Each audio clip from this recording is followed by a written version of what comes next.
பத்திரிகை மற்றும் ஊடக நண்பர்களுக்கு காலை வணக்கம்னு ஆரம்பிக்கலாம்னு பார்த்தோம். அது கிட்டத்தட்ட ஒரு மதிய வணக்கம் ஆயிடுச்சு. திப்பு சுல்தான் வந்து நிறைய போர் செஞ்சிருக்காரு. அவர் எந்த போர்ல இறந்தாருன்னு யாருக்காவது தெரியுமா அப்படின்னு கேட்பாங்க. அவர் செஞ்ச கடைசி போர்ல தான் அவர் இறந்தாரு. அந்த மாதிரி இந்த கடைசியா வந்து போர் பண்ண வர்றது மாதிரி தான் இந்த கடைசியா வந்து பேச வர்றது கூட யூகிக்கவே முடியாத அளவுக்கு ஒரு பெரிய புத்திசாலின்னா அது வந்து யோகி சேது. அவரு உண்மையிலே ஒரு தடவையும் நம்ம அவரை பத்தின ஒரு கணக்கு வச்சிருப்போம், அவர் இவ்வளவுதான் புத்திசாலியா இருப்பாருன்ட்டு. பட் அது வந்து நம்மளுடைய இமேஜினேஷனுக்கு மேல ஒவ்வொரு தடவை பேசும்போதும் அந்த மாதிரிதான். இந்த கட்டோரை காமூர் மாதிரி உங்க மேல பயங்கர காதல் சார். இந்த ஹேராம்னு ஒரு படம், கமல் சாருடைய படம். அந்த படத்தை பார்த்துட்டு ராதிகா போய் கமல் சார்ட்ட கேட்டாங்களாம், இந்த படத்துக்கான தமிழ் ரைட்ஸ் எனக்கு கொடுப்பீங்களா அப்படின்ட்டு. ஹேராம்ங்கிற தமிழ் படத்தை பார்த்துட்டு கமல் சார்ட்ட போய் ராதிகா மேம் வந்து இந்த படத்துக்கான தமிழ் ரைட்ஸ் எனக்கு கொடுக்க முடியுமா அப்படின்னு கேட்டாங்களாம். அந்த மாதிரி ஒரு ஆங்கில படம் மாதிரி இருந்தது. அதுக்கு அடுத்தபடியா இந்த படத்தை தான் சொல்ல முடியும். ஆங்கில படத்துல கூட தப்பித்தவரை ஏதாவது ஒரு 10-12 தமிழ் வார்த்தைகள் வந்திருக்கலாம் போல. இதுல ஒரு 5 வார்த்தை தான் வருது தமிழ் வார்த்தை, மீது எல்லாமே அப்படியே ஒரு இங்கிலீஷ் படம் பார்த்த மாதிரி இருந்தது. 1982ல பால் நியூமன் பண்ண ஒரு படம், வெரிடிக்ட்னு ஒரு படம் இருக்கு. நேற்று நைட்டு நான் வந்து இந்த படத்தை பத்தி ஏதாவது பேசலாங்கிறதுக்காக போட்டு பார்த்து அந்த படம் வந்தது. இந்த படத்தோட ட்ரெயிலரும் அந்த படம் வந்தது. கிட்டத்தட்ட 2 படம் ஒரே மாதிரி தான் இருக்கு. நான் சொல்றது கண்டென்ட் சொல்ல, கதையை சொல்ல, இந்த மேக்கிங் ஒரு இங்கிலீஷ் படம் மாதிரியே இருந்தது. அதுக்கு மேல பாராட்டுறதுக்கு யுகி சேது வந்து அதை புட்டு வச்சுட்டாரு. அதனால அந்த சைடு நான் போகவே தயாரா இல்லை. அதுல வந்து எவ்வளவு டெக்னிக்கல் எக்ஸலன்ஸ் இருந்தது அந்த மாதிரி விஷயங்களை சொல்றதுக்கு. இந்த படமும் எனக்கு வந்து ஒரு டைட்டானிக் மாதிரி. டைட்டானிக் பேஸ் வந்து ஒரு கப்பல். இந்த படத்துக்கு நான் இங்க வர்றதுக்கு காரணம் ஒரு கப்பல். அந்த கப்பல் வந்து கோபி, ராஜி நீங்க எவ்வளவு அடக்கமா இருக்கணும் பொண்ணுன்னு எனக்கு தெரியும், நீங்க அப்படி மேடைக்கு வாங்க. ஏன்னா கோபி சொன்னாங்க, நான் வீட்டுக்கு போக முடியாது சார், நான் பேசும்போது ராஜி பேரை சொல்ல மறந்துட்டேன், அதனால கொஞ்சம் எப்படி என்ன காப்பாத்துங்க. நிஜமாக ராஜி நீங்க மேல வாங்க, கோபி 2 பேரும் வாங்க சார். எனக்கு கொடுக்குற அந்த புத்தகத்தை கொடுங்க, எனக்கு கொடுக்குறதா இருக்குது. நல்லா பேசினாதான் கொடுப்பீங்கன்னா அப்படி கொடுக்க முடியாது, எனக்கு இப்போ கொடுத்துருங்க. கோபி, ராஜி 2 பேரும் மேல வாங்க.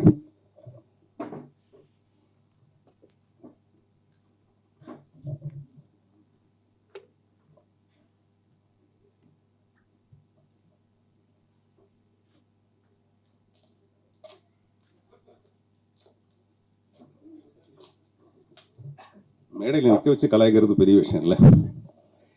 ஒரு மனைவி வந்து ஹஸ்பண்ட் கிட்ட சொல்லியிருக்காப்புல, என்னையா நீ பாட்டில் வேலைக்காரி குளிக்கும் போது நீ போய் எட்டி பார்த்துருக்கு, அதெல்லாம் தப்பு இல்லையா அப்படின்ட்டு. அந்த ஹஸ்பண்ட் வந்து, இல்லைல்லம்மா நீ தப்பெல்லாம் நினைக்காத, உன்னுடைய சோப்பையும் உன்னுடைய ஷாம்பையும் வேலைக்காரி யூஸ் பண்றதா நான் கேள்விப்பட்டேன், உங்களுக்கு டவுட் வந்தது, உண்மையிலே அப்படி யூஸ் பண்ணுவாங்க தெரிஞ்சுக்கிறதுக்காக தான் போய் பார்த்தேன். நான் 2யும் பார்த்தேன், கரெக்டா இருக்கு, அது 2மே வந்து அவங்க சொந்த தெரிஞ்சுது எனக்கு அப்படின்ட்டு. வாங்க வேலைக்காரின்னு டக்குன்னு இறங்கி பார்த்தீங்களா, வாங்க. வீட்டுக்கு போகணும்னு பயம் வந்துச்சு, ராஜி பேர் சொல்ல மறந்து போயிட்டேன். ஆமா, ஏன்னா ஆமா அவங்க 2 பேருக்கு ஒரு வாட்டி வீசா ரிஜெக்ட் ஆயிடுச்சு. என்னடான்னா கோபியோட பாஸ்போர்ட்ல போட்டோல ராஜியோட போட்டோ இல்லையா, அதனால ரிஜெக்ட் ஆயிடுச்சு. அதனால ராஜி உங்களையும் பாராட்டு, சாரி மன்னிச்சிடுங்க, சாரி. நான் வேலைக்காரின்னு டக்குன்னு இறங்கி வந்துட்டார், மேல வந்துட்டாரு போல இருக்கு அப்படின்னு நினைச்சேன் நான்.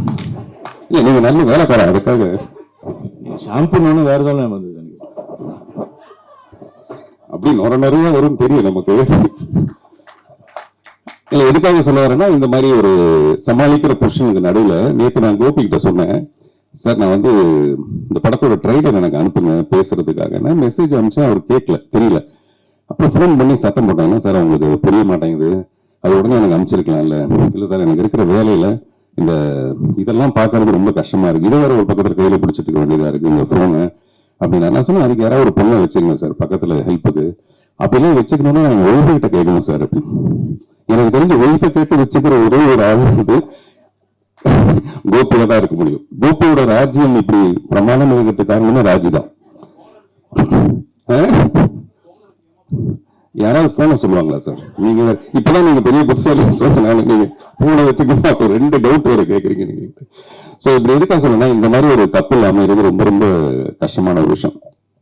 சீரியஸ் வந்து அப்படி இருக்கலாமே தவிர, கடைசி வரைக்கும் பொண்டாட்டி பேச்சையே கேட்டுட்டு ஒரு புருஷன் இருக்கிறாங்கிறது அந்த போராட்டம் கோபிக்கு தான் போய் சேரும். அந்த மாதிரி நம்ம எங்கேயோ ஆரம்பிச்சு வெறும் கோபி ராஜியோட உண்மையிலேயே அவங்க 2 பேரும் ஹாசினி சொன்ன மாதிரி அவங்க கிட்ட ஒரு பொறுப்பை படிச்சிட்டோம்னா டெஃபினட்டா அவர் வந்து முழுக்க கோபி அதை பிரமாதமா படுத்திடுவாரு. சில பேர் படுத்திடுவாங்க, பட் ஒரு பிரமாதப்படுத்திடுவாரு. வரலட்சுமி அது பெரிய வரம் அவங்களுக்கு. அந்த நடிப்பு டைரக்டர் வந்து பிரஸ் எல்லாம் கூப்பிட்டு வச்சுட்டு நீங்க கேள்வி கேளுங்கன்னு சொல்லிட்டு கேட்கிறாரு. அவங்க கேட்கறாங்க, அதையும் கேட்கறீங்க அப்படின்றாரு இவரு. நான் சொன்னேன், நீங்க தான் கேட்க சொன்னீங்க, அதுக்கப்புறம் கேட்காம என்ன பண்ணுவாங்க அப்படின்ட்டு. அதுல அவர் சொல்றாரு, ஒரு டேக் வந்து ஒரே டேக்கே ஓகே பண்ணிட்டாங்க, ஒரு ஷாட்டை ஒரே டேக்கே ஓகே பண்ணிட்டாங்க. இந்த படத்துல நிறைய ஷாட் இருக்கு, அது ஒரு டேக்ல ஓகே பண்ணிட்டாங்க. ஆனா ஒரே ஒரு டேக் உள்ள ஒரே ஒரு ஷாட் உள்ள 7 நிகழ்வு படத்தை ஒரே டேக்ல அவங்க ஓகே பண்ணாங்க. நான் சொன்னது 2 மணி நேரம் படம்.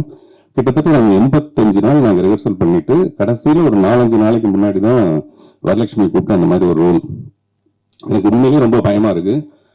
அவங்கள வந்து சப்போஸ் அவங்க தப்பு பண்ணிட்டாங்கன்னா மறுபடியும் ஒரு ஒன் மோர் போகணும். அதனால எனக்கும் பதட்டம், அவங்களுக்கும் பதட்டம். ஆனா அது ரொம்ப பிரமாதமா பண்ணாங்க. அது ரொம்ப பெரிய ஆச்சரியமான ஒரு விஷயம். அதே மாதிரி இவ்வளவு அமௌண்ட் ஆஃப் இங்கிலீஷ் நான் பேசினது இல்லைன்னு சொன்னீங்க. ஆனா எவ்வளவு அமௌண்ட்னு மட்டும் சொல்ல, இந்த படத்துக்கு இவ்வளவு அமௌண்ட் வாங்கினேன் அப்படின்னு சொல்லல நீங்க. அது வந்து ப்ரொடியூசர் கொஞ்சம் அதிகமா கொடுத்துருப்பாருன்னு நினைக்கிறேன். அப்புறம் ப்ரொடியூசர் வந்து ரொம்ப நிஜமாவே ரொம்ப அண்டர் பிளே பண்ணிருக்கீங்க நீங்க. வழக்கமா ப்ரொடியூசர் நடிக்கிறதுக்காக தான் நிறைய படம் எடுப்பாங்க. அப்படி இல்லாம இந்த படத்துக்குள்ள நமக்கு என்னவோ அதை மட்டும் நம்ம பண்ணலான்றதும், அப்புறம் இது செய்த மாதிரி ஒருத்தர் நீங்க உண்மையிலேயே நல்லா நடிச்சிருக்கீங்கன்னு சொல்றதும் பெரிய ஆச்சரியமான ஒரு விஷயம். நானும் ஒரு சில நேரத்துல போய் சொல்லுவேன், பட் இந்த மேடையில் அப்படி போய் சொல்ல விரும்பல. அதே மாதிரி சுஹாசினி மேம் அவங்களுடைய நடிப்பை பத்தி எல்லாரும் பேசுவாங்க. ஆனா ஒரு அழகின்ற ஒரு திமிரு இந்த உலகத்திலே ரொம்ப அதிகமா உள்ளது வந்து சுஹாசினிக்கு மட்டும்தான். பார்த்திபன் எனக்கு இன்னைக்கு 50 வயசு பார்த்திபன் அப்படின்னு எனக்கு ஒரு ஃபோன் பண்ணி சொல்லுவாங்க, எனக்கு இன்னைக்கு 50 வயசு அப்படின்னு. நீங்க யோசிச்சு பாருங்க, எல்லா பெண்களும் ஒரு 28 வயசுக்கு அப்புறம் வயசை மறந்துடுவாங்க, நம்பரை மறந்துடுவாங்க, சொல்ல மாட்டாங்க.